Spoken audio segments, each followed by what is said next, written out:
Hermanos y amigos que nos siguen a través de las redes sociales, es un placer para nosotros estudiar con ustedes la penúltima lección del trimestre, la lección número 12, titulada Babilonia y el Armagedón. Pero, ¿qué vamos a estudiar cada día en esta semana? El día domingo vamos a estudiar el vino y la ira de Dios. El lunes estaremos estudiando Ha caído Babilonia. El martes estudiaremos el Armagedón. El miércoles, el Armagedón y el Monte Carmelo, primera parte. Y el jueves, el Armagedón y el Monte Carmelo, segunda parte. Como ustedes han podido ver, hermanos y amigos de la escuela sabática, todo este trimestre hemos venido hablando acerca de Babilonia. Babilonia se menciona mucho en la Biblia. La Babilonia literal, la Babilonia física, estaba ubicada en el valle de la Mesopotamia. ¿Pero qué es Mesopotamia? Mesopotamia es una composición de dos palabras. Meso, que quiere decir mitad, tamia, que es tierra. En el sentido más amplio de la palabra, entonces Mesopotamia quiere decir tierra entre dos ríos. Pero ¿entre cuáles ríos estaba fundada o estaba ubicada la Mesopotamia? Está ubicada entre el Éufrates y el Tigris. Como es de conocimiento de todos ustedes, Babilonia significa confusión. Y fue una de las primeras ciudades después del diluvio. De hecho, fue fundada por los descendientes de Noé. Decimos que significa confusión. Si usted quiere, usted puede ver Babel, que tiene la misma etimología, Baal. Así que Babel también significa confusión. Ellos decían que el nombre de su ciudad significaba la puerta de los dioses, mientras que otros sugerían que significaba dispersar. ¿Por qué significaba esparcir? ¿Recuerda usted bien el relato, cómo dice la Biblia cuando estaban edificando la torre? En la forma como Dios les confundió las lenguas, como ya no se pudieron entender, por supuesto se trastornó allí el propósito del proyecto que estaban construyendo. Así que se volvió una Babilonia, se volvió una confusión, ya no se pudieron entender. Y de ahí vienen entonces los idiomas. Y usted ve que cuando usted no habla un idioma, para usted entender la persona, tiene que hacer uso de un traductor. Pero, ¿cómo dice el verso para memorizar? El verso para memorizar de esta semana nos dice, de hecho nos encontramos en Apocalipsis 17:5, y dice, y en su frente un nombre escrito, un misterio, Babilonia la grande, la madre de las rameras y de las abominaciones de la tierra. Y en su frente un nombre escrito. ¿Ese nombre qué decía? Babilonia, madre de las rameras. Las prostitutas romanas debían llevar en su frente un nombre escrito. Eso la identificaba. Cuando usted veía por ahí una dama que tenía una cinta en la frente con su nombre, ya usted sabía que era prostituta. Los que les gustaba la prostitución, pues ya sabían, así la identificaban y no cometían el error de faltarle respeto a una dama que se respetara, una dama de buen testimonio. Además de que ellas sí se promovían, también se identificaban.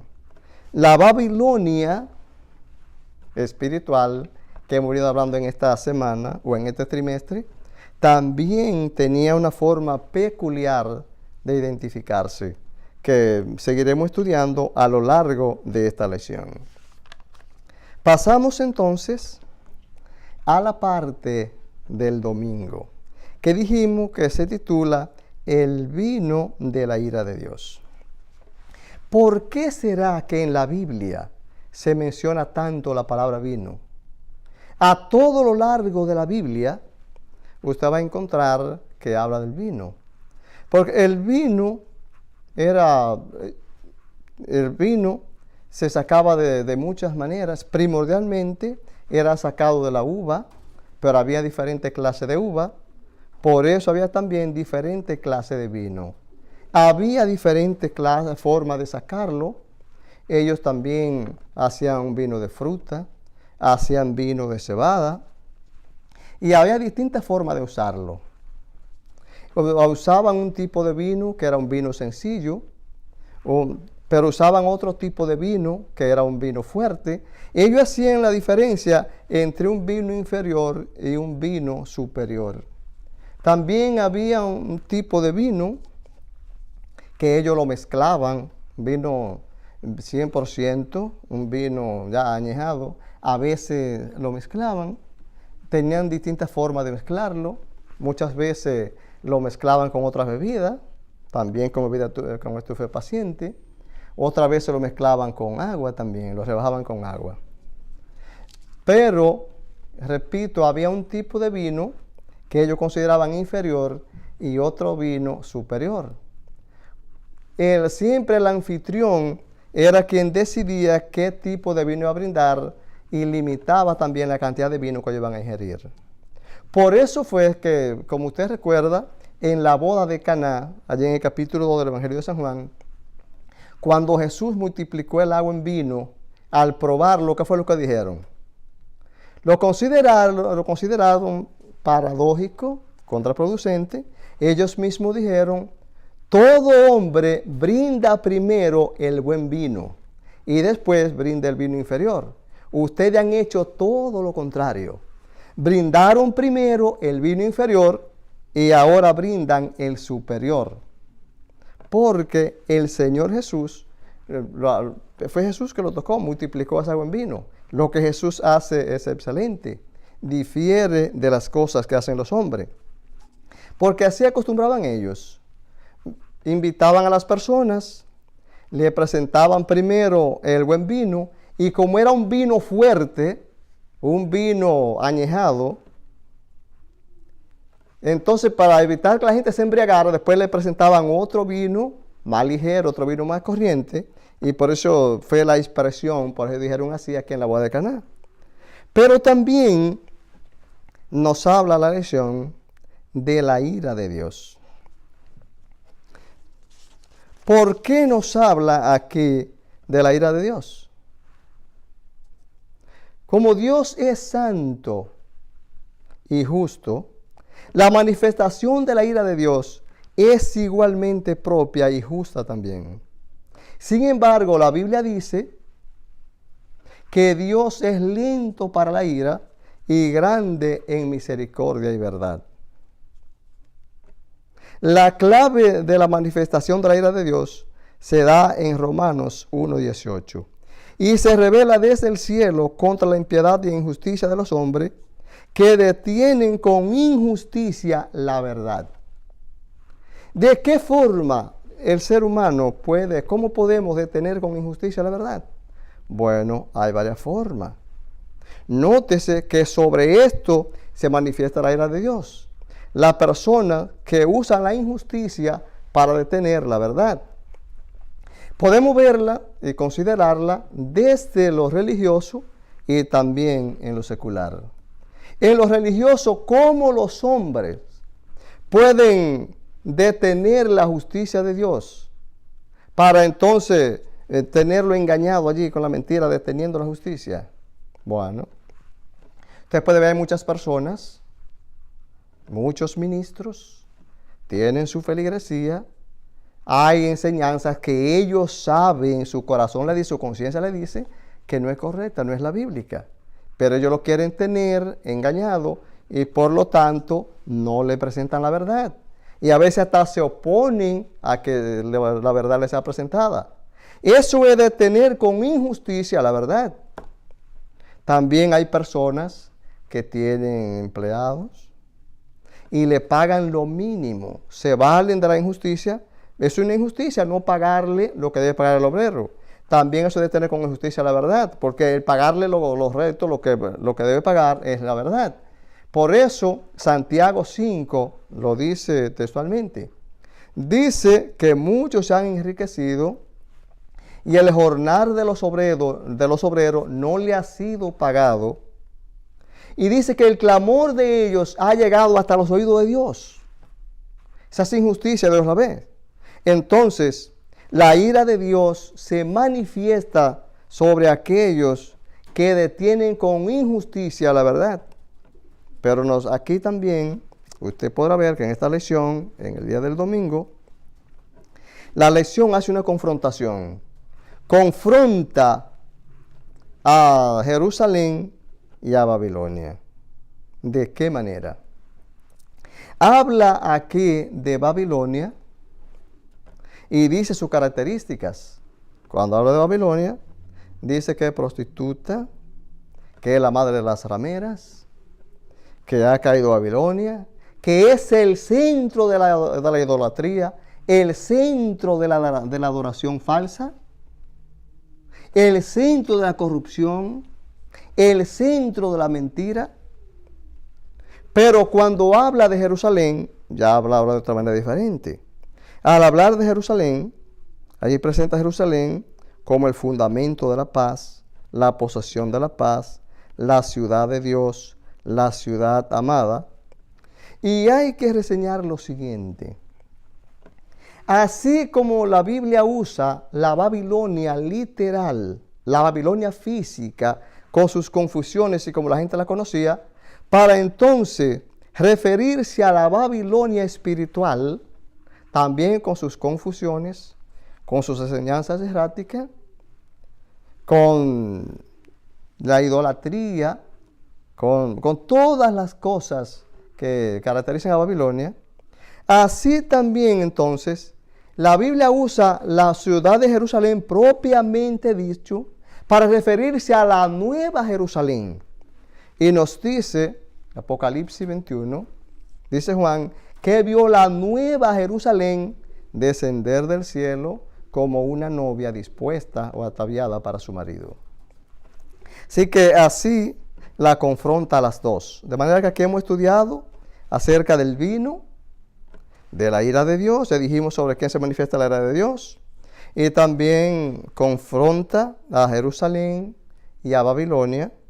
Algunos han dicho que la Biblia es la historia de dos ciudades, de Jerusalén y Babilonia, porque el Apocalipsis solamente hace 6 referencias directas a Babilonia.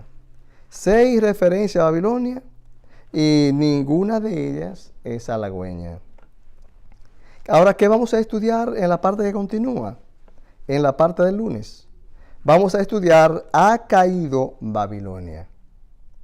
Aunque la influencia de Babilonia en el mundo ha sido larga y corrupta, sin embargo, nos debe alegrar porque el Apocalipsis nos dice que un día va a terminar.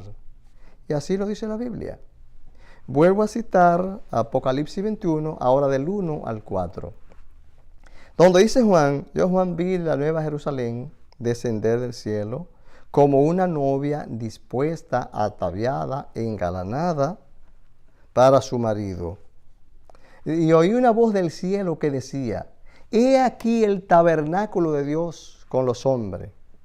El mismo Dios estará con ellos como su Dios, y ellos serán su pueblo. Enjugará Dios todas lágrimas de los ojos de ellos, y ya no habrá más muerte, ni llanto, ni clamor, ni dolor, porque esas cosas pasaron. Qué bien que todas esas cosas que nosotros vemos, un día van a pasar. Pero antes que todas estas cosas terminen, Satanás va a desplegar todas sus hostilidades, va a usar todos los medios. Ya lo dice la Biblia, que el diablo ha descendido con grande ira, sabiendo que le queda poco tiempo. Dice acá entonces, como usted puede ver, en Apocalipsis 18:2, ha caído Babilonia y se ha hecho habitación de demonios y guarida de todo espíritu inmundo y albergue de toda ave inmunda y aborrecible. ha caído Babilonia y se ha hecho habitación de demonios, de todo espíritu inmundo, albergue, dice también, guarida de toda ave inmunda y aborrecible. ¿Por qué? Hay que decir que cuando la Biblia habla de la caída de Babilonia aquí, no se confunda, no se refiere a la caída literal, no se refiere a la caída física. Más bien es un estado espiritual. Es una degradación que ha llegado tan baja que usted puede ver los términos que usa la Biblia acá. Primero, habitación de demonios, donde los demonios allí pueden vivir. La presencia de los demonios significa la total ausencia de Dios, pero también se ha hecho guarida de todo espíritu inmundo, también de toda clase de ave inmunda y aborrecible. Es que Dios aborrece el mal. Dios ama el pecado, el pecador, Dios ama el pecador, pero aborrece el pecado en extremo. Y todas esas cosas aborrecibles, por eso ha caído Babilonia. O sea, repetimos, no es la caída física, sino la degradación. ¿Hasta dónde ha caído? Hasta la parte más baja que puede caer, puede ser en este caso un poder. Como hemos hablado mucho de Babilonia durante el trimestre, no quisiéramos hablar mucho de Babilonia hoy. Aquí en la parte del martes vamos a estudiar el Armagedón. Qué bien. El Armagedón es una innovación en este trimestre. Nosotros hemos hablado mucho de Babilonia, pero todavía no habíamos tocado el Armagedón. Pero recuerde que estamos en la penúltima lección, estamos en la lección número 12. Para que termine el trimestre solo falta la lección número 13. Entonces aquí, como ellos están hablando de conflicto entre el bien y el mal, también tienen que tocar, ya llegado a su final, el Armagedón. Pero, ¿qué es el Armagedón? Hay muchas personas que tienen ideas diferentes, algunas ideas equivocadas, muchas cosas que no dejan de ser especulaciones. Cuando la Biblia habla del Armagedón, se refiere a la batalla final entre el bien y el mal. Esa lucha feroz que se ha venido librando entre el bien y el mal es la batalla del Armagedón, con el cual el mal va a llegar a su final, el bien se impondrá sobre el mal, como dice la Biblia, vence con el bien el mal. Aquí en esta lucha, Satanás y sus poderes quedarán derrotados. ¿Cómo dice la Biblia aquí en Apocalipsis 16:2? Y el sexto ángel derramó su copa sobre el río Éufrates, y el agua de aquel se secó, para que estuviese preparado el camino para los reyes del oriente. Bajo la sexta trompeta, allí el Éufrates estaba de parte de la defensa, era parte de la defensa de Babilonia. Ahora aquí es una potencia mundial en el mundo, valga la redundancia. Pero cuando dice aquí que el sexto ángel derramó su copa sobre el Éufrates y el agua de aquel se secó, para que se hiciese el camino para los reyes del oriente. Aquí, al secarse las aguas, se secó, significa falta de potencia política, falta de apoyo. Se secó para que vinieran los reyes del oriente. Al secarse las aguas, ahora claro, ¿qué hace el expedito para que los reyes del oriente puedan venir? ¿A qué se refiere aquí entonces los reyes del oriente? Se refiere entonces a la liberación de Babilonia, la liberación de los hijos de Dios de Babilonia. O sea, que esto figura la liberación final del pueblo de Dios cuando Cristo venga en su segunda venida. Cristo vendrá en su segunda venida. Recuerde que la lucha es ahora contra el dragón, la bestia que sube del mar, la bestia que sube de la tierra, que allí está también el falso profeta, está el protestantismo apóstata, está el espiritismo. Yo quiero decir lo siguiente, para que usted lo entienda mejor. Cristo viene y nos va a liberar ya finalmente del mal. Quiero llamar su atención a la batalla de David y Goliat. Cuando David y Goliat, o sea, ellos, el pueblo de Israel, ellos conocían dos clases de batalla. Había un tipo de batalla que le llamaban batalla singular. ¿Por qué? Había una batalla donde peleaban los dos bandos. Todo el mundo peleaba. Pero había otro tipo de batalla llamado batalla singular, que solamente peleaban dos personas, uno de cada bando. Vamos a decir en el caso de Israel con los filisteos. Si el israelita ganaba, entonces Israel ganó. Si el filisteo ganaba, ganaban los filisteos, como fue el caso de David y Goliat. David venció a Goliat, entonces allí el pueblo de Dios venció. En esta lucha entre bien y el mal, usted y yo no somos más que espectadores. Cristo es quien pelea por nosotros. Él es quien pelea la batalla. Por lo tanto, Él es quien va a vencer, va a salir vencedor. Viene entonces en su segunda venida para llevarnos de este mundo y llevarnos donde ya estas cosas, repetimos, no habrá muerte, ni llanto, ni clamor, ni dolor. Por lo tanto, usted y yo, todo lo que tenemos que hacer es estar firme en lo que hemos creído. Y así entonces, cuando Cristo venga, podremos irnos con Él. De manera que la batalla del Armagedón tiene que ver con la batalla final entre el bien y el mal. Ahora veámoslo de otra manera, pero bien parecido, aquí en la parte del miércoles.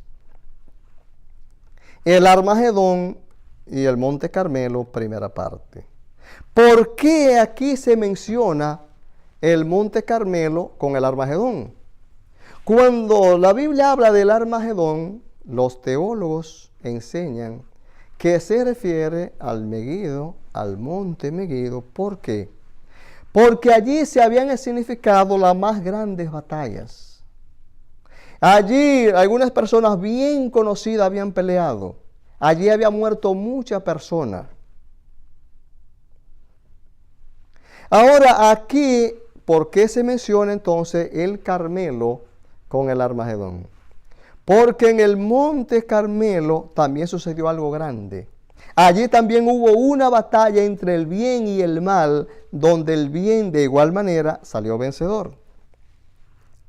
Y nos menciona un personaje bien conocido. Nos menciona que el profeta Elías. Y usted conoce bien la historia. Nos habla de que nosotros, como usted puede ver, el pueblo de Dios tuvo que pasar muchas cosas. Muchas veces tuvo que ir como esclavo, tuvo que ir exiliado, tuvo que pasar tantas cosas, mucha hambre en algunos casos, en otras clases, en otras oportunidades sequía. Bueno, la sequía y el hambre se asocian.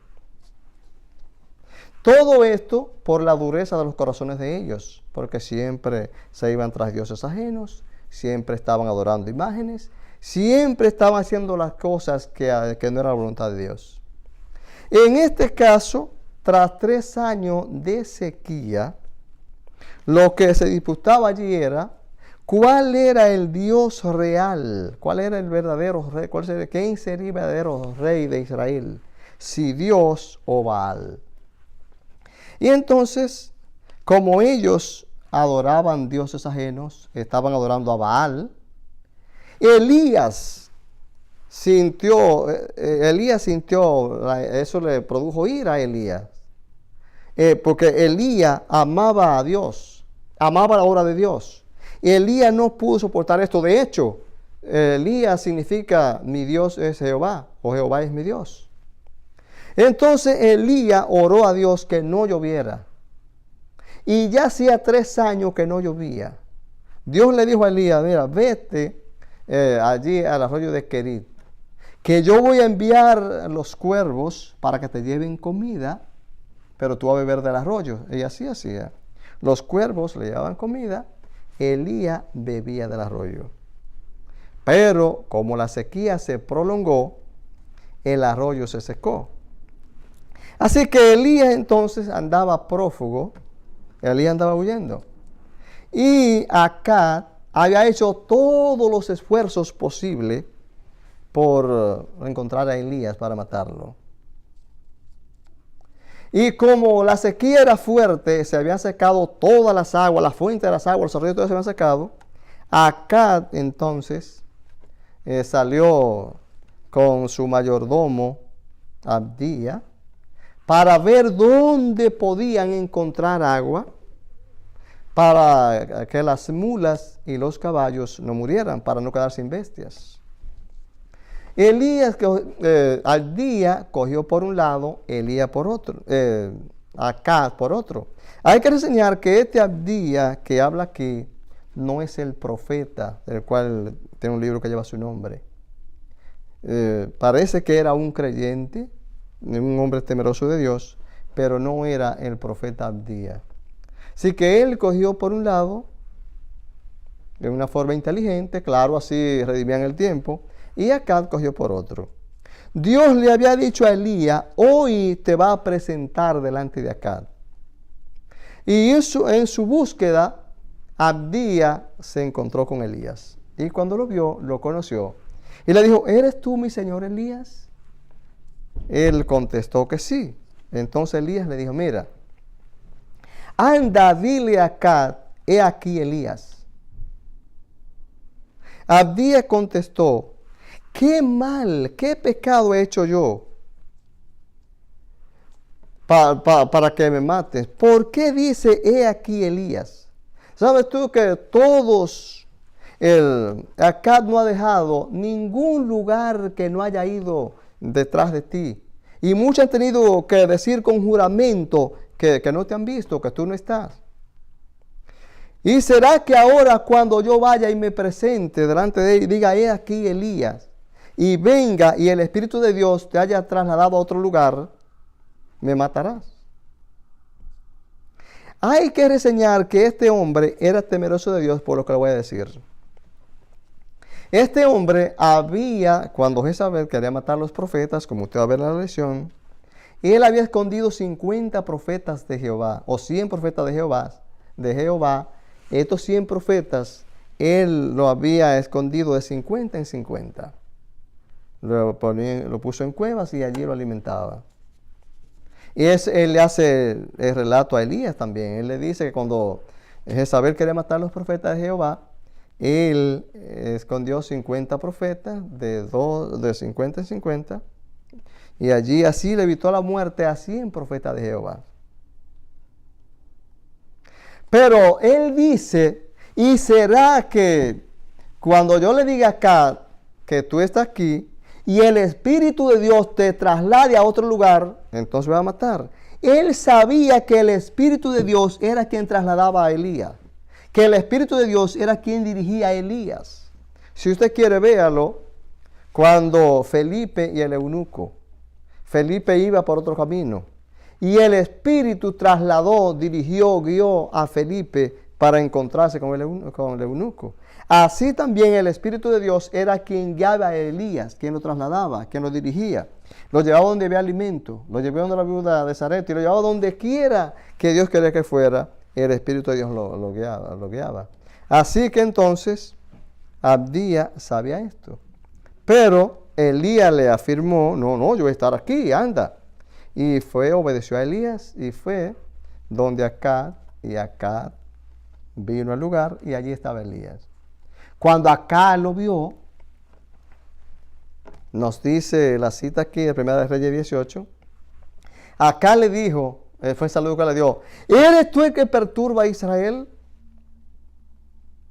Elías, lleno de arrojo, con valentía, le dijo: no soy yo, eres tú y la casa de tu padre, por idólatras, por estar adorando dioses ajenos. Han dejado a Jehová y se han ido tras los Baales. De manera que son ustedes quienes perturban a Israel, no yo. Ahora, y le hice una propuesta a Acab. La propuesta fue la siguiente: como que la sequía había venido porque ellos estaban adorando a Baal y habían dejado el Dios de Israel, el que hizo los cielos y la tierra. Elías dice: bueno, vamos a hacer lo siguiente. Lo que está en disputa aquí entonces, ¿a qué Dios hay que adorar? Vamos a hacer lo siguiente. Nosotros vamos entonces, vamos a ofrecer 2 sacrificios, cada 2 bueyes. Ustedes van a coger uno y yo voy a coger el otro. No vamos a poner fuego debajo. Y el Dios que responda por fuego, a ese que hay que adorar. Ellos vieron bien la propuesta. Elías entonces le dio una orden. Le dijo: mira, júntense todos ustedes. Junta todo el pueblo, júntalo todos. Y vamos a hacer eso. Bueno, ahora aquí en la segunda parte, el Monte Carmelo, o sea, el Armagedón y el Monte Carmelo, segunda parte. Ahora, en esta segunda parte, como usted puede ver aquí, Elías le hace esa propuesta a ellos. Ellos aceptaron el resto de él, aceptaron el resto. Llegaron, buscaron el buey, lo mataron, lo pusieron sobre el altar y empezaron a invocar el nombre de Baal. Y se pasaron todo el día invocando el nombre de Baal. Y voceaban y hacían cuantas cosas. Y Elías se burlaba de ellos. Y le decía: no, lo que pasa es que tal vez su Dios está de viaje. Pueden seguir otro poco más todavía. Tal vez su Dios está durmiendo y no le oye. Y ellos, en su desesperación, se sajaban hasta botar sangre, hasta chorrear la sangre. Y Elías seguía burlándose de ellos. Y eso fue desde las 9 de la mañana a la hora de ofrecer el primer sacrificio de la mañana. 6 horas. Y ya cuando se estaba acercando la hora del sacrificio vespertino, a las 3 de la tarde, le dice: bueno, ya está bueno. Ahora me toca a mí. Entonces Elías va, sacrifica el buey, lo corta en pedazos, viene y prepara el altar que estaba en ruina, el altar de Jehová, pone allí el buey sobre el altar, no pone fuego debajo, pero hace algo contraproducente.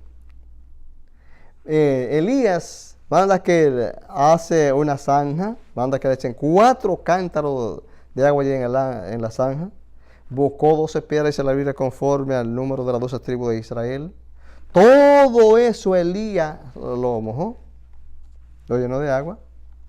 Y cuando Elías invocó el nombre del Dios del cielo, el Dios que responde por fuego, ese Dios que es amor y que es fuego consumidor, el fuego descendió, consumió todo lo que había allí, no solamente el sacrificio, el agua, todo. Aquí fue diferente, porque nosotros sabemos que el agua apaga el fuego. Aquí fue todo lo contrario. Aquí el fuego consumió el agua, porque Dios es poderoso. Y Dios deja ver que Él es Dios y no hay fuera de Él. Yo soy Dios y fuera de mí no hay quien salve.